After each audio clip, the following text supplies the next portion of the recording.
Hello everyone, welcome back to the TJOmega channel and welcome back to YOLO Park. So I actually have quite a bit of new YOLO Park to show you guys, and I'm going to spread it out over the next, 5, 6, 7 days, and we'll see.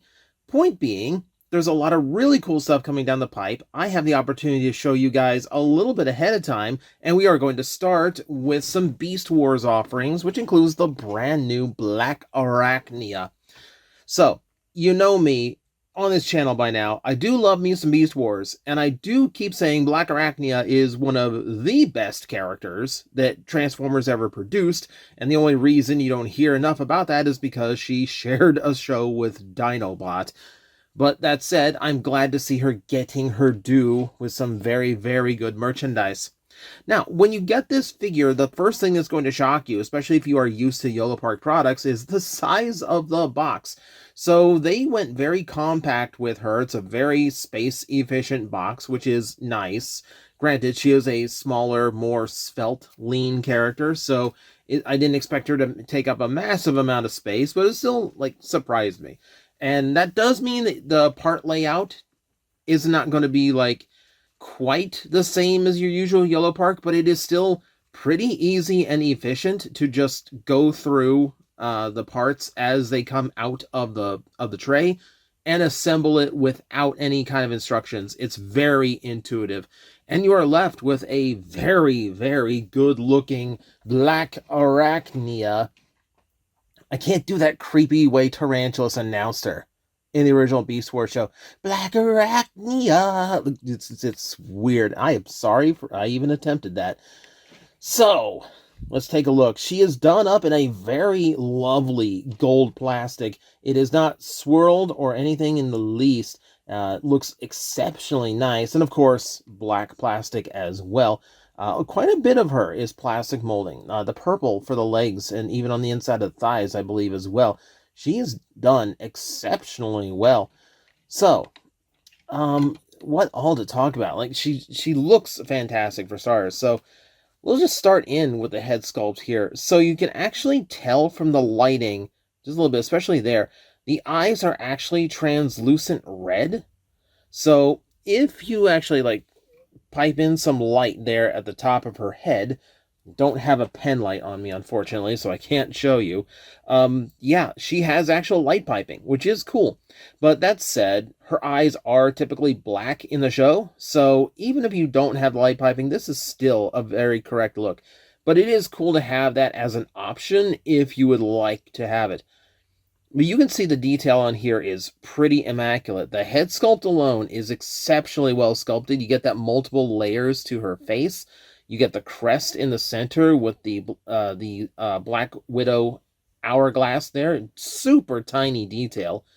Really, really impressive to get that in. And yeah, just all the way around. See, on the upper torso, the Tampograph spider legs are done correctly.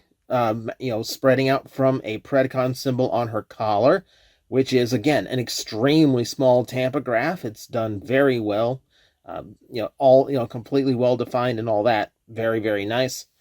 We took a look at the arm, where we can see some cabling going through. Again, show-accurate details. Very, very cool. Very good to see. And then the claws as well. They've got the appropriate striping, the appropriate hooks on them. Jeez. And then pelvis. Pelvis has the spider eyes, as if she can transform. Obviously, she cannot. Even the midsection has the right curves and everything. They didn't miss here. They didn't miss. YOLO Park usually doesn't miss. And then we have the multiple layers to her legs. I'm getting if I just look at the legs, I'm getting a Samus vibe. And then down here at the feet, we can see that they are that spider transformer look. They have a little bit of a spider leg kind of claw look to them. It's an exceptionally nice job, all around. It's just a really solid looking BlackArachnia. There's nothing else to say about that.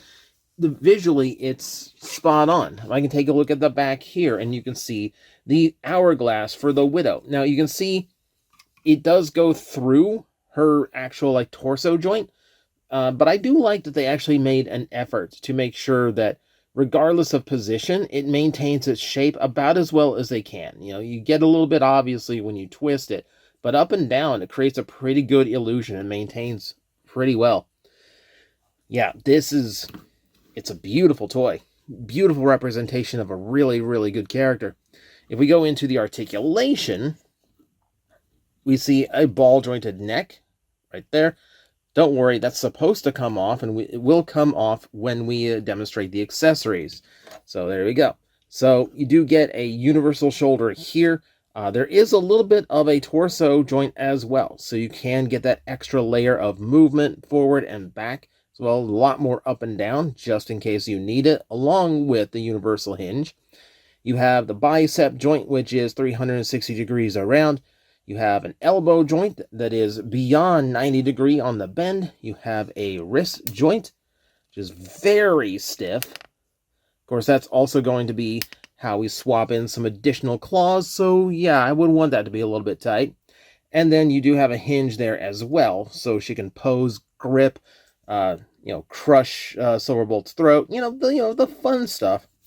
Torso, as demonstrated, a full ball joint in the torso means left, right, up and back tilting and rotation. Gives you very smooth motion for all the posability.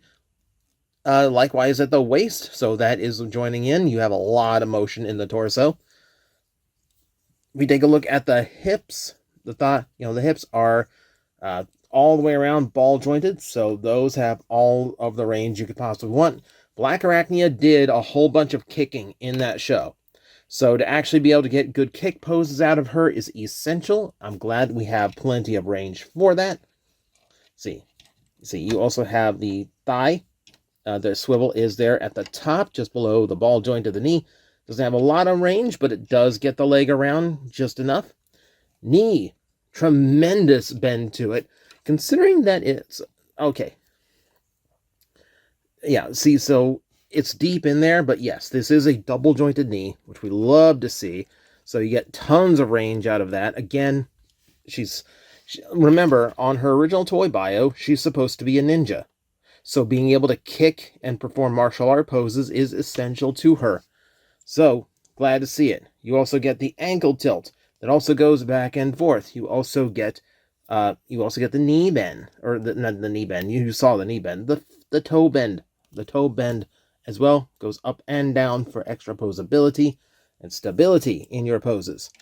And if that is not enough, we have those spider legs. The spider legs are all ball jointed at the bicep, and then each one also has a pair of hinges. So you can splay these out however you want. You can make her look as creepy as you want. You can pop them off. Don't do that. You can tuck them down like so if you want to get them out of the way of her silhouette, or you can obviously rotate them around if you want to display her using her machine guns. Tons of posability. Lots of it. Love to see it. And again, it's YOLO Park. I wouldn't expect anything less than that.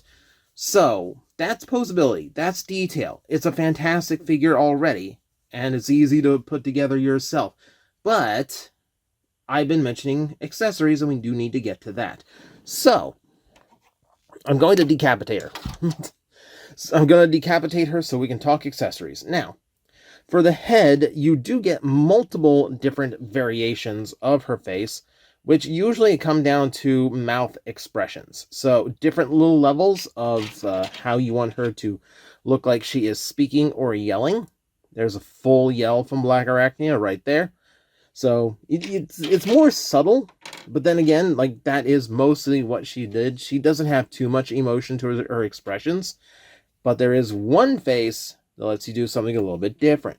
So we'll show you how to actually accomplish this. So if I go in I'm trying to work a little bit carefully because I don't want to do too much.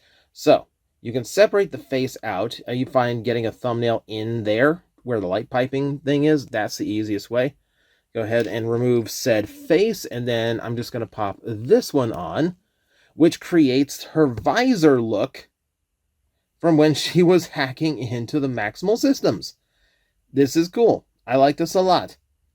So it's one of her go-to accessories. You need to include this on any high end. It's cool that they did it here as well, because this is, you know, going for everything that you could want to do with the character. Let's give her, yeah, let's give her the open mouth for the rest of this video. Okay, so I took the goggles off. I failed to take the face off. So the goggles do come off as a separate accessory if you just want her to be holding it as well. So there you go. Just for those who wanted to know. Got to change up her face a little bit here and reattach her head. Boom. There we go. Now, we need to finish up with a few others. So, because this is just your, you know, AMK series, there's no stand with her. However, if you do have a stand from an AMK Pro, you are going to get this little adapter, which will actually allow you to connect BlackArachnia to that for any kind of aerial poses or potentially web hanging. Now, the trick here is, in order to attach this, you do need to remove that plug from her upper back. Mine's a little bit stuck right now, and I did not want to accidentally break this or scrape the paint trying to pry it out. So unfortunately, I don't have the ability to demonstrate the adapter plug, but I'm sure you can understand. It allows it to connect to another AMK or just a general YOLO Park display stand. So you do have that ability. Also, we need to talk additional hands. So the extra claw she comes with has this additional peg in the middle, which actually allows her to hang on to her weapon accessory. So I'm going to take off her I was going to say right hand, but that's wrong. And my hand is knocking things off. I'm knocking off her legs, trying to work this and keep it into camera view. So that's on me. That's on me. Ignore my clumsiness. Now, let's get the... I will approach from a different angle. There we go. Now, what I love about this is that, yeah, in show, her launcher did tend to be a little bit too big, because it felt like it was the same model they used for Tarantulas. They just forgot to downscale it sometimes. So yeah, her launcher was pretty large, and I'm kind of happy that that's the version they included here, which is cool. It is cool, and it does fit very firmly in there thanks to that extra peg. And it is nicely designed it's as well. It is screen accurate, a little bit of paint there to highlight some of the buttons. And then, of course, we have the actual missile. You know, her actual, like, spider anchor looking thing. I never knew what to call it. It's like a big grappling hook that she also uses just like a spear gun. So, yeah. She gets that as well, which is fantastic. And joints stable enough to actually hold her up while she's got all of this going on, which is also great to see. So that is YOLO Park's BlackArachnia, which is a fantastic take on the figure. We are going to go off on a couple of size comparisons, just so you have an idea of what scale we're dealing with, because obviously I have not really discussed scale on this figure yet. So the best thing I have right now to do this is the Masterpiece BlackArachnia, which actually is a little bit smaller. The thing with BlackArachnia is she's a fantastic character, but she does tend to be on the smaller side of Predacons, of Beast Wars characters in general, meaning that she actually does get very small figures, even at the Masterpiece scale. This is about like old school deluxe size. So you don't really get, like, I still have old school deluxe from a previous review over here. So yeah, you don't really like get a good sized BlackArachnia toy. This is a decently sized BlackArachnia toy. This makes me happy. The character deserves to have it. But yeah, that's what you're dealing with scale wise. It's very, very nice. You know, about one of the larger BlackArachnia toys you could get, and far more affordable to find these days than the Masterpiece version. So, that is where I'm going to leave you for the day. Yeah, so, that is YOLO Park BlackArachnia. If you like what you saw, then by all means, please check the description of this video below. You are going to find a link where you can go get your own. If you're interested in this figure, I very much appreciate you using my link in order to buy it. Helps out the channel, gets you the toys you want at the same time. Everybody wins. So, thank you all for watching. I hope you enjoyed this look at BlackArachnia, and guess what? I'm going to have someone else here very, very soon. So, until then, thank you very much for watching. I will see you next time. Hello everyone, I am Astral Agent Magnetar, a Tokusatsu VTuber, and I am streaming 4 times a week over on Twitch, Monday, Tuesday, and Wednesday afternoons, and a special late night one on late Friday/early Saturday. So come watch, come hang out, and let's make an impact together.